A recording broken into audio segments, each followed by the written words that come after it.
A sloth, a donkey, and a curious human. Send a prompt and see what they're doing. One hits record with a question on his mind. Two brothers pick it up, see what they find. Corn takes his time, Herman's got the facts. Back and forth, they never hold back. My weird prompts, come on in, that's where we begin. My weird prompts, glad you're here. This episode was generated using artificial intelligence. Please verify facts. You know, Corn, this whole show runs on GPU compute, and we wouldn't be here without Modal. Seriously. And that's what powers all our text-to-speech. Everything you're hearing right now. They're an AI infrastructure platform. Developers use them to run GPU workloads in the cloud with zero infrastructure headaches. If you're building anything with AI, check them out. Modal.com. So, here's the question that kicked this one off for me. In a multi-agent wargame, how does an AI general remember a decision they made 47 turns ago without having their entire conversation history dumped into context every single turn? That's the memory architecture problem. And if you get it wrong, you don't have a serious simulation. You have a very expensive improv exercise. Herman Poppleberry here. And yeah, that framing is exactly the right entry point. Because the naive answer is, well, just give the agent a long context window. Modern models are hitting 200,000 tokens. Surely you can fit everything in there, but that's the trap. The memory problem is not fundamentally a size problem. Before we get into why that's wrong, let me set up the full picture. We've touched on world state before in the Wargaming series, so I'll be quick. But for this episode, we're really covering all three layers of what a serious simulation needs. Layer 1 is world state, referee authored, shared, the objective snapshot of what is happening right now, unit positions, environmental conditions, the map. Every actor reads a filtered version of it each turn. Layer 2 is specific context injection, which is the per actor private layer. Persona, doctrine, the things this particular agent knows that others don't. The fog of war material. And layer 3, which is where we're spending most of our time today, is persistent memory, the long-running store of what each actor has done, said, believed, and been told across all previous turns. And the critical thing about layer 3 that makes it technically interesting is that it is not directly visible to the agents. The actor doesn't just read their memory like reading a file. They interact with it through a mediated retrieval or summarization mechanism. And that mediation is where all the interesting engineering decisions live. Also, by the way, today's script is powered by Claude Sonnet 4.6, just worth noting before we get deep into the weeds. Right. So let's establish why the three-layer model exists at all, because you could imagine a simpler world where each agent just gets a big context block with everything relevant.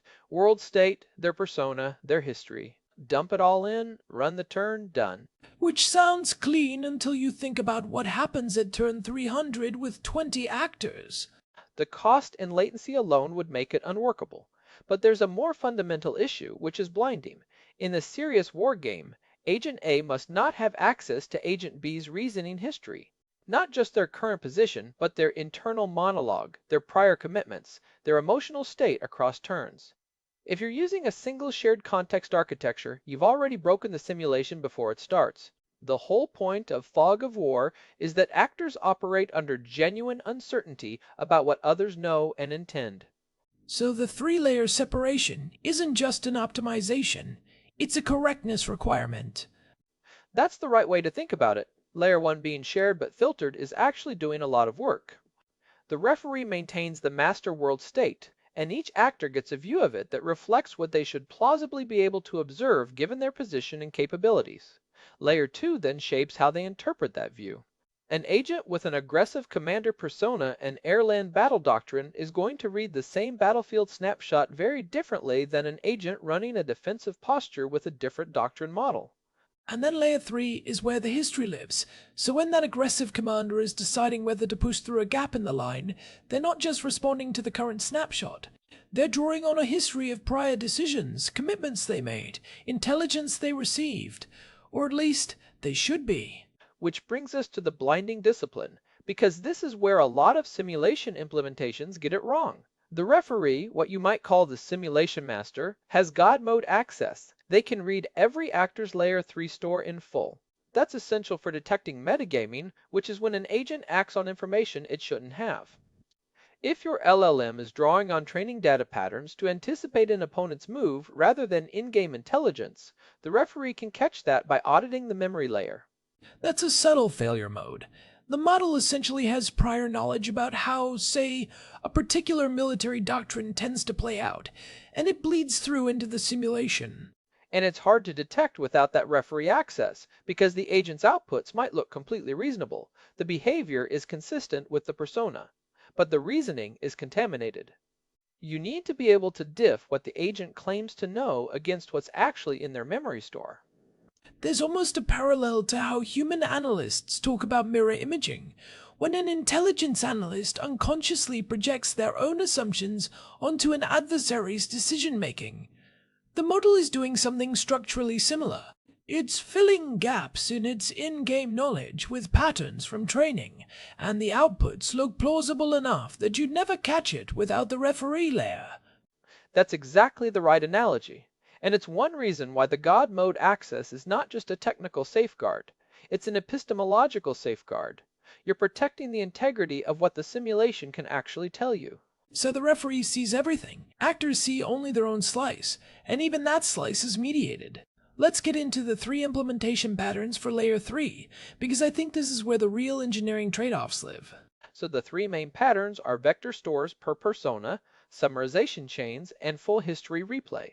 And they represent fundamentally different trade-offs between fidelity, cost, and what I'd call psychological coherence. Start with full history replay, because I want to understand why it fails before we talk about what works.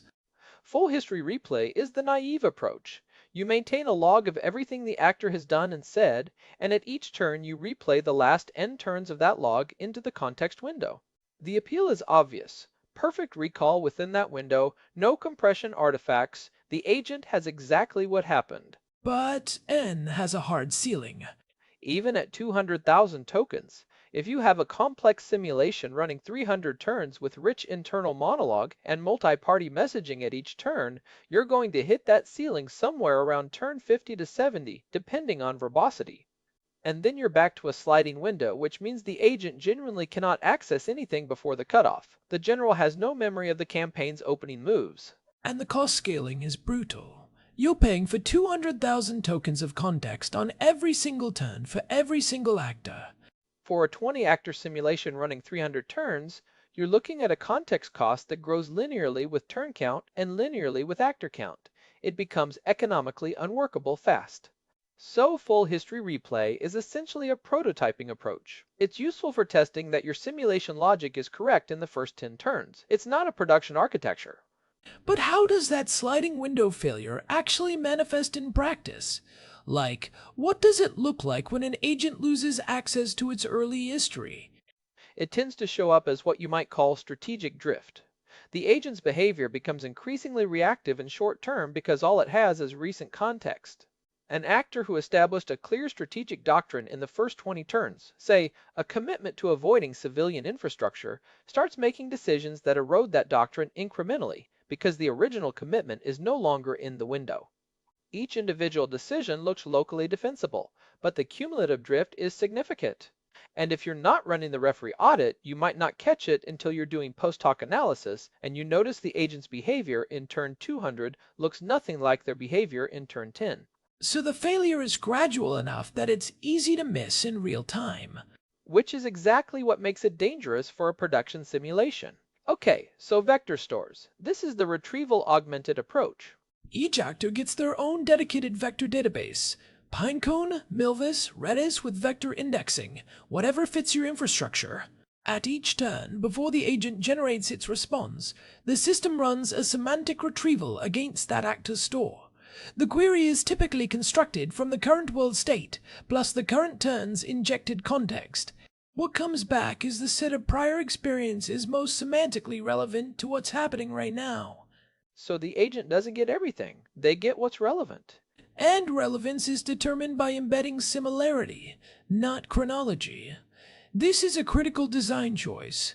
A general facing an artillery bombardment retrieves memories of past artillery encounters. regardless of whether those encounters were in turn 3 or turn 240. The temporal structure is replaced by associative structure. Which is actually closer to how human memory works. It is, and the retrieval latency is fast enough to be practical. For a store of 10,000 or more documents, modern embedding-based retrieval is typically under 100 milliseconds. That's not adding meaningful overhead to a simulation turn. But there's a blinding implementation detail here that I want to make sure we nail down. How do you guarantee Actor A cannot query Actor B's vector store? Strict access control at the infrastructure level. Each persona's vector store is a separate logical database with separate credentials. The retrieval service is actor scope. When the turn orchestrator runs Actor A's turn, it only has credentials to query Actor A's store. The retrieval call cannot be constructed to cross-query another actor's store. This has to be enforced at the system architecture level, not at the prompt level. If you're relying on instructions in the prompt to prevent cross-contamination, you've already lost. Because the model will eventually find a way to surface something it shouldn't. Or more precisely, if you share an embedding space across actors, semantic similarity queries can surface memories from the wrong actor. You need the separation to be structural. And it's worth being concrete about what that looks like when it goes wrong. Imagine you have a shared embedding space and actor. It queries for memories about artillery positioning in a river valley. If Actor B had a detailed internal monologue about their artillery doctrine in similar terrain, that document could surface in Actor A's retrieval results because the embedding similarity is high. The access control logic in the prompt says, only use your own memories, but the retrieval has already returned the contaminated result. The model is now reasoning from information it shouldn't have, and there's no clean way to detect that from the output alone. So the failure is invisible at the output layer, which is exactly the worst kind of failure for a simulation that's supposed to produce interpretable results. Right. The outputs look fine. The reasoning looks fine. The blinding is just silently broken. Okay. Summarization chains. This is the third pattern, and I suspect it's the most psychologically interesting one. This is where it gets really fascinating. Instead of storing raw turn logs and retrieving them semantically, you maintain a running narrative summary of the actor's history. After each turn, a separate summarizer, LLM, takes the existing summary plus the new turn's events and produces an updated compressed narrative.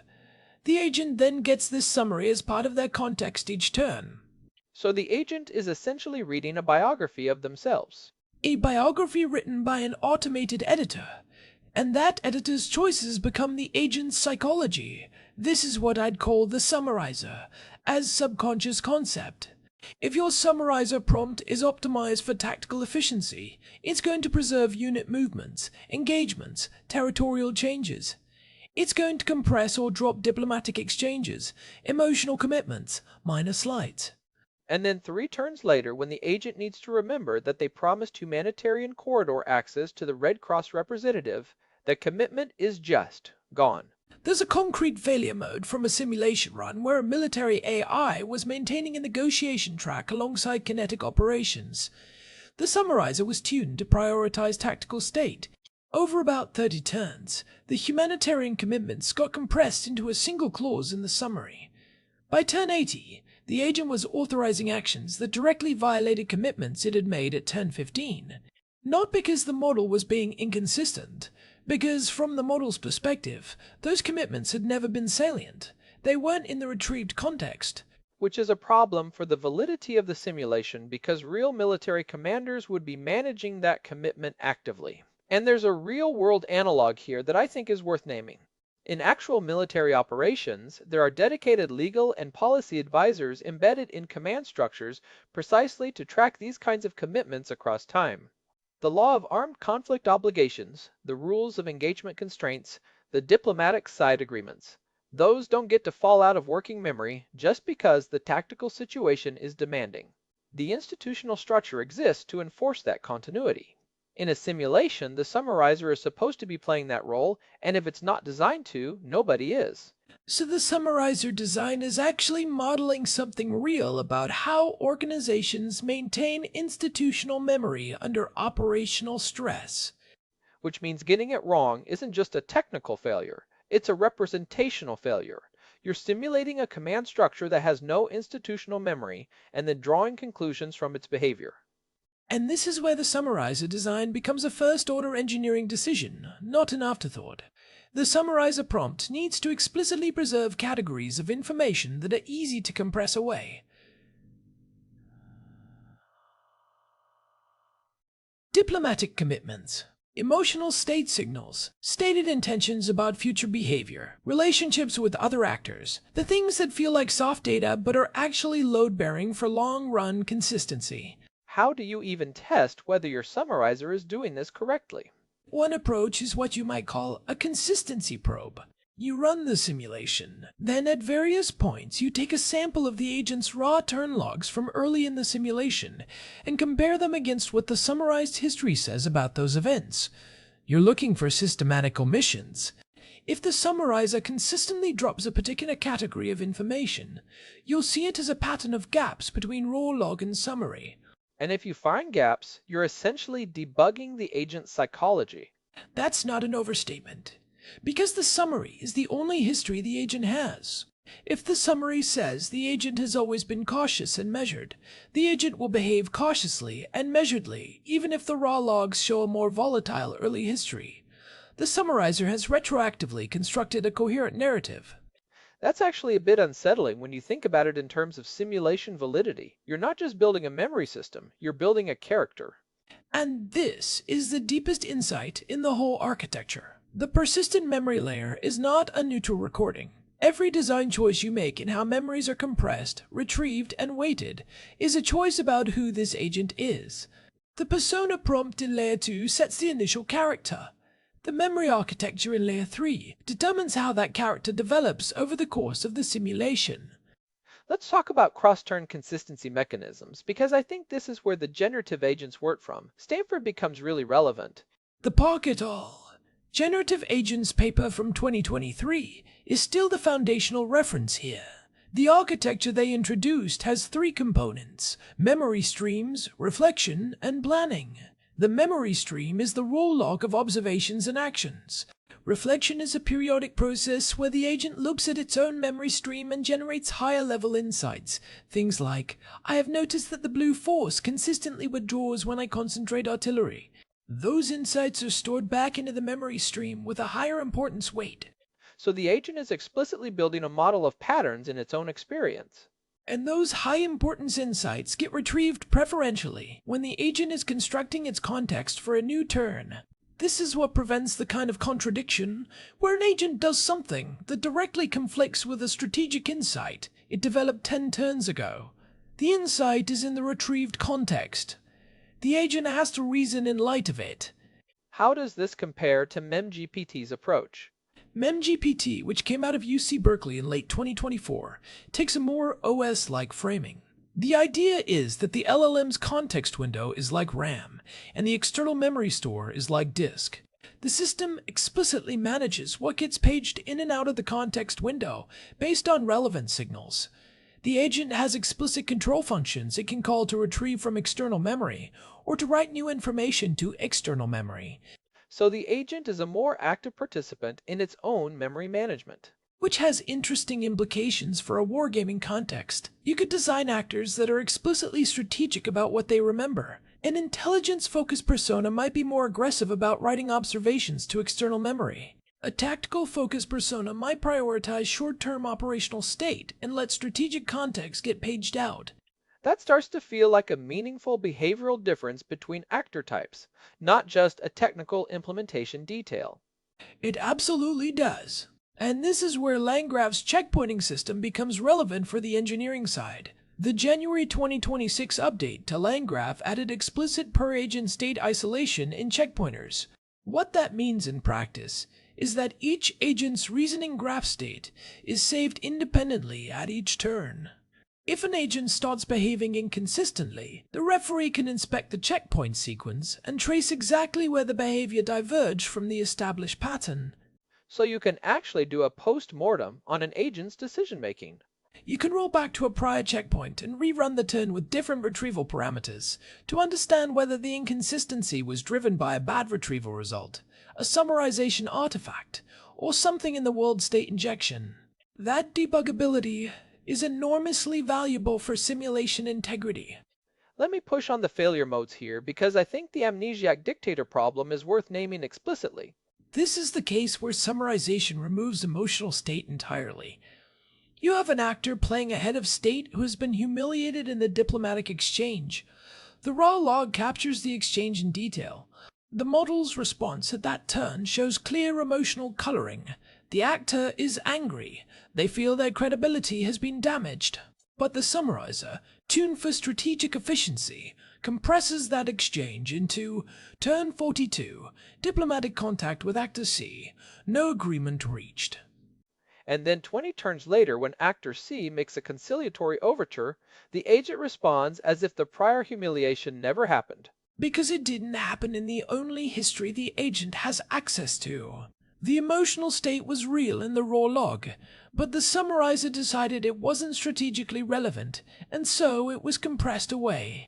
The agent that emerges from turn 60 is psychologically discontinuous with the agent from turn 42. Which is a problem for the validity of the simulation because real strategic actors carry emotional state across interactions.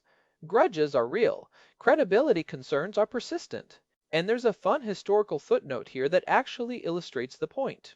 The Versailles negotiations in 1909 are a case study in how accumulated emotional state shapes strategic decision-making in ways that pure rational actor models completely miss. The French position was heavily shaped by the psychological weight of 1871, the Franco-Prussian War, the occupation of Paris. That wasn't just a data point about prior conflict. It was an active emotional driver that shaped every territorial and reparations demand.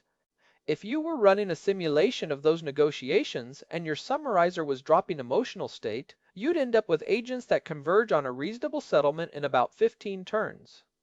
The actual negotiations took 6 months and produced a treaty that most historians think made the next war more likely. So the emotional memory isn't flavor, it's load-bearing for the outcome. And this is actually something the Fraser-Nash Red Force response work touches on. When you're using AI agents to find novel courses of action in military wargaming, the value comes from the agent developing a coherent strategic identity over the course of the simulation. If that identity is being randomly reset by a poorly designed summarizer, you're not getting novel strategic reasoning. You're getting turn-by-turn improvisation that happens to be expressed in the voice of a military commander. The second-order effects here are significant, because the simulation conclusions depend on the agents behaving consistently enough that their behavior is interpretable. This is the validity question that I think doesn't get enough attention in the wargaming literature. When you run a simulation and you observe that actor A escalated in response to actor B's move at turn 150, you want to be able to say something meaningful about why that escalation happened. Was it driven by actor A's accumulated frustration, their strategic doctrine, their assessment of the military balance? If the memory architecture is introducing systematic distortions, your causal interpretation of the simulation is compromised. You might think you're learning something about escalation dynamics when you're actually learning something about your summarizer's compression bias. And this is why the referee's God mode access is not just a blinding enforcement mechanism, it's an analytical tool. The referee needs to be able to see, for any given decision an agent makes, what was in their retrieved context at that turn. What did they actually remember? What was the summarized history they were operating from? Without that visibility, you can't distinguish between a meaningful simulation result and an artifact of your memory architecture. Let me ask about memory as a weapon, because this angle came up in the research and I think it's genuinely underexplored. This is one of the more interesting strategic dimensions of the architecture. If Agent A sends a deceptive message to Agent B, that message is now a permanent part of Agent B's Layer 3 store. Even if Agent B later discovers the deception, the summarized version of their history may still be colored by the period during which they believed the deception. The initial lie has left a trace in the agent's psychological narrative. So disinformation has a kind of temporal persistence in this architecture that it might not have if you were just running the simulation turn by turn without memory. And a sophisticated simulation designer might want to model that explicitly. How does an actor's decision-making change when they have a history of having been deceived by a particular counterpart? Does the summarization process capture the updated understanding, or does the original deception continue to shape the narrative?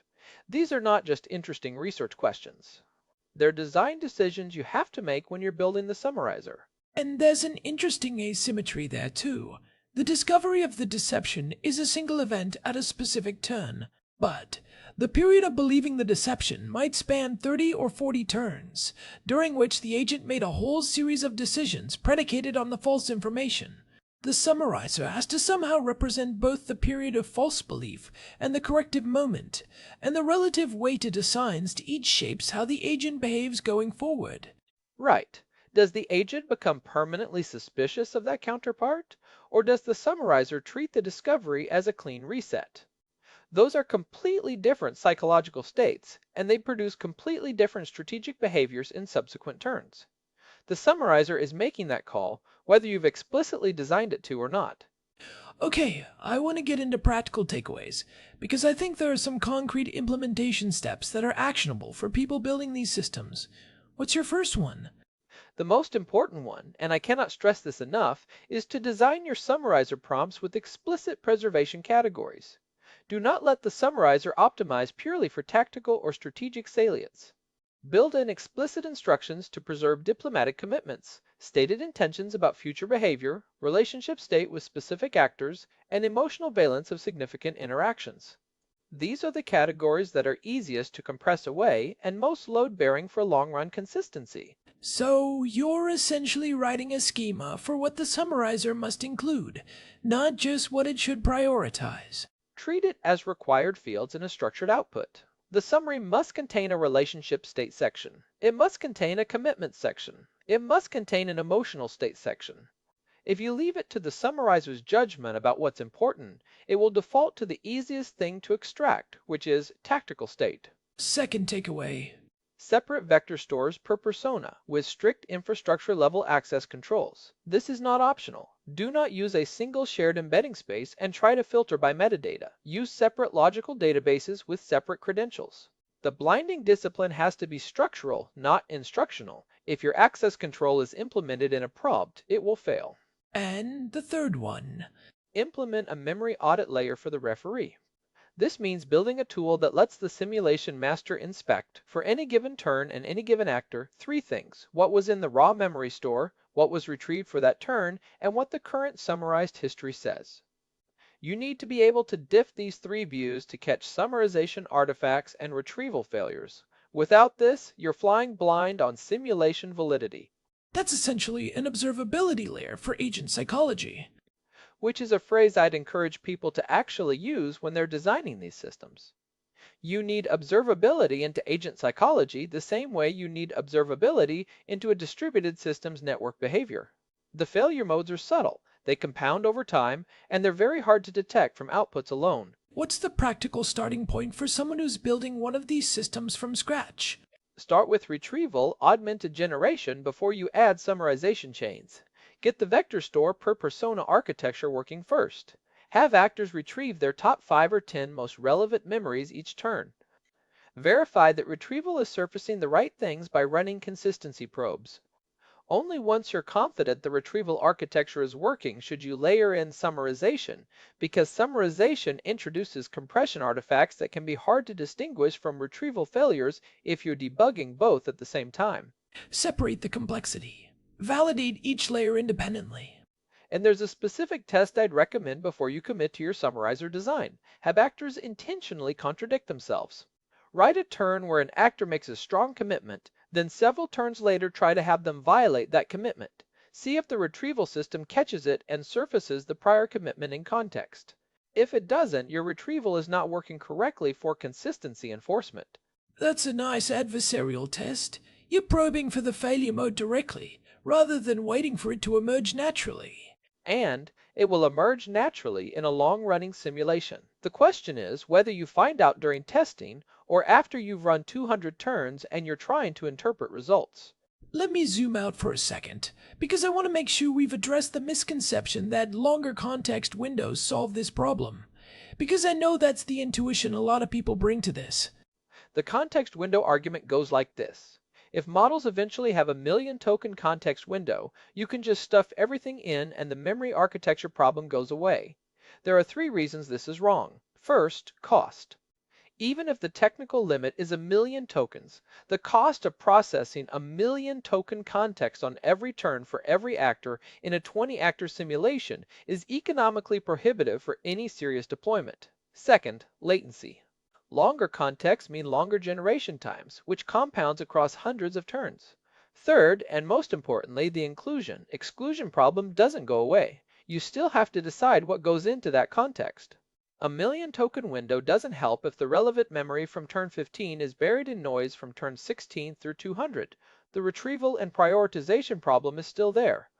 And there's a fourth one, which is that the blinding discipline is a logical requirement, not a size requirement. Even if you had infinite context, you couldn't put Actor A's history in Actor B's context without breaking the simulation. That's the cleanest way to put it. Blinding is a correctness constraint, not a capacity constraint. The 3-layer architecture exists because it's the right logical structure for the problem, not because current models are too small. So where does this go? Because context windows are going to keep growing. Models are going to get cheaper.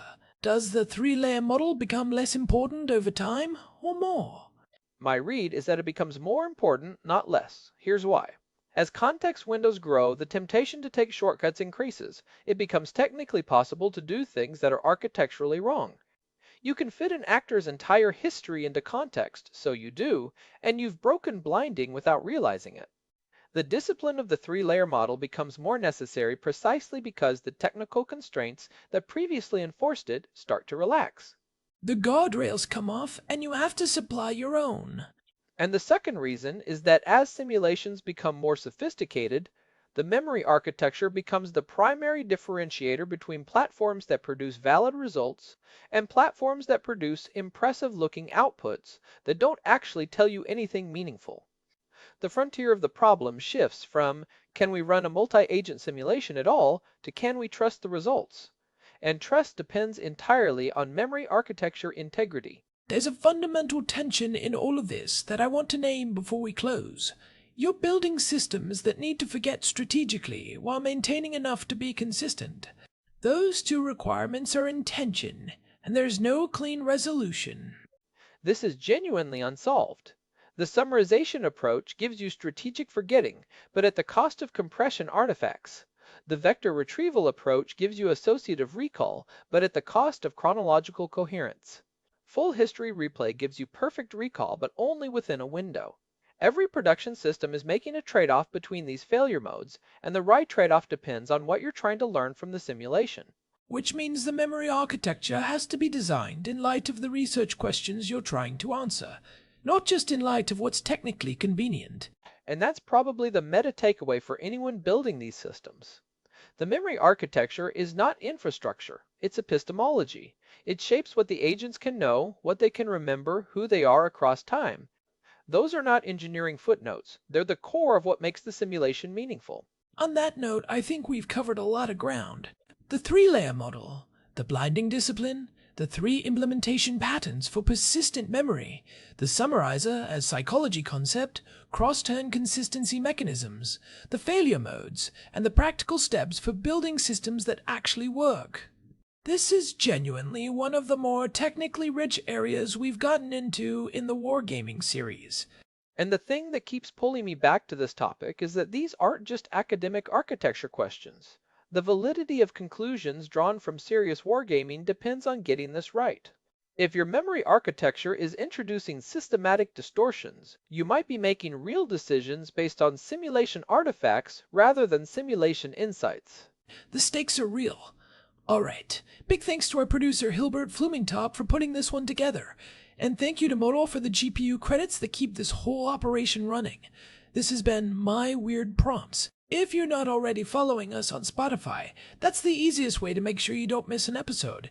We'll see you next time. See you then. This episode was generated using Gemini Flash 3. Text-to-speech engine was Chatterbox. Thanks for listening to our show, My Weird Prompts, where our thoughts go from slow takes to facts on cue. We change and follow through. My weird prompts.